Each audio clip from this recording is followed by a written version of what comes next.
We are doing our annual analyst site visit to the PLS site. So for the last number of years, we brought out analysts to get a better feeling and a picture for what's going on up at PLS, because this changes year to year to year. So we're seeing a great evolution of the project.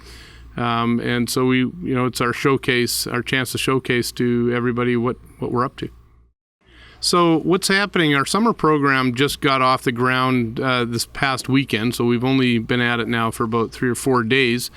Part of the program is to continue to expand our new discovery, which is the R1515 West Zone that we made the discovery earlier this winter. So we have 7 holes planned for that zone this summer. So we want to continue to see how big this new zone is, and if that's going to potentially impact the overall resource estimate and economics of the project. So it's an on-land discovery.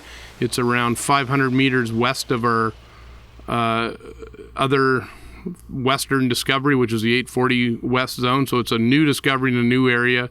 It looks pretty good from what we've seen, at least in the winter drilling that we had. So that's part of the focus of the summer program.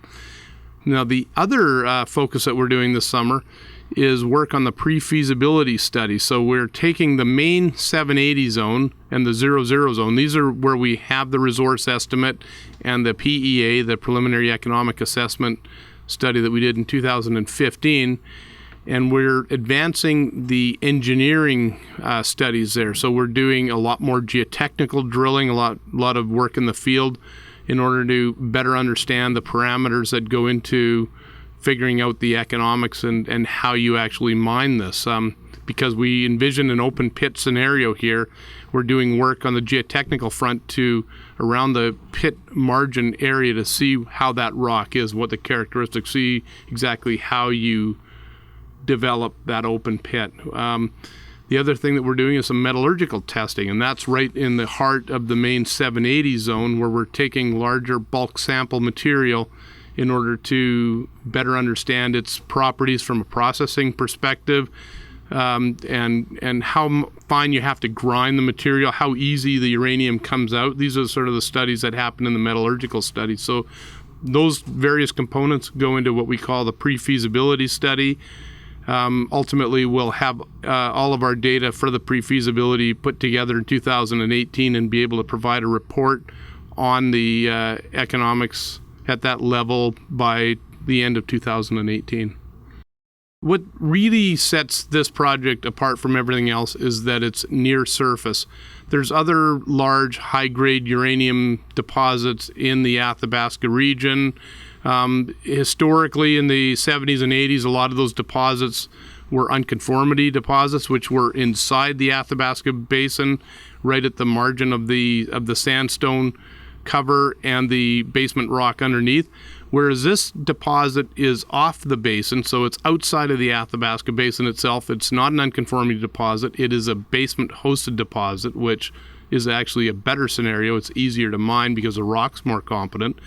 But the fact that it's so near surface, we made this discovery at around 50 to 55 meters below the surface. So right at the top of the bedrock, underneath the overburden, is where the deposit occurs. So at over 100 million pounds that we outlined in the resource estimate in 2015, and being that close to surface and the high grade that we have, there's no other project in the world that has all those characteristics together. So it's something we're very happy with. Then we can see a path forward to production on this project.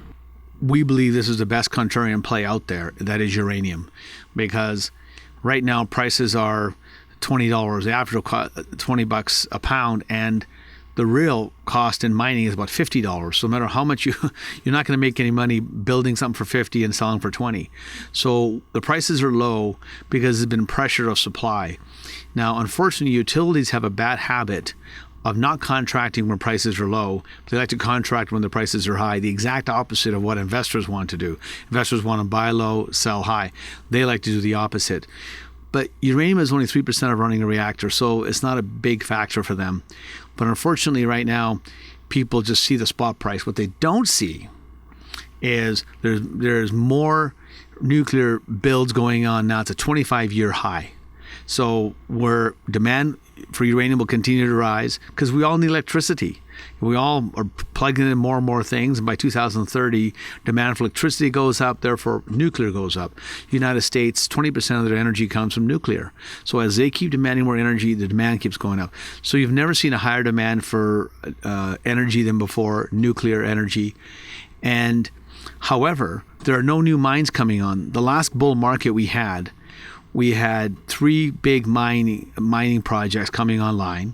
We had 23 builds going on. Now we got 60 builds, almost 3 times as much, and 0 mines are ready to come online. 0. So you've got no supply, demand keeps going up. It's a perfect storm for a very, very big bull market. And really what's unique about these deposits is that we're in basement rock, which is far easier to work with than being in silky sand. Deposits that are on the west side have what they call unconformity deposits. There's a layer of sandstone, water, and then you've got a very wet, then you got hard rock. Well, we're not actually in the basin. The way the discovery was actually made was that Ross and the guys felt, let's fly the area. Instead of having 30 young geologists going through, we flew an airplane, we saw the anomaly, we staked the land, we saw the boulders, and then traced them up.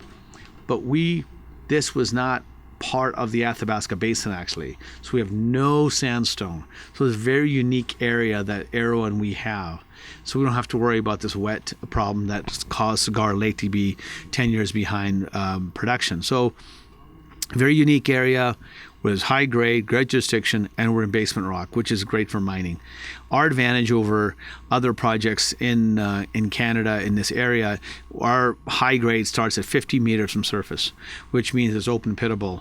And that's very important because if you look back historically, everything that was very shallow, like Key Lake, Cluff Lake, have all been mined. Where projects that have been found in the past that are deep have not been mined because they're far more technically challenging.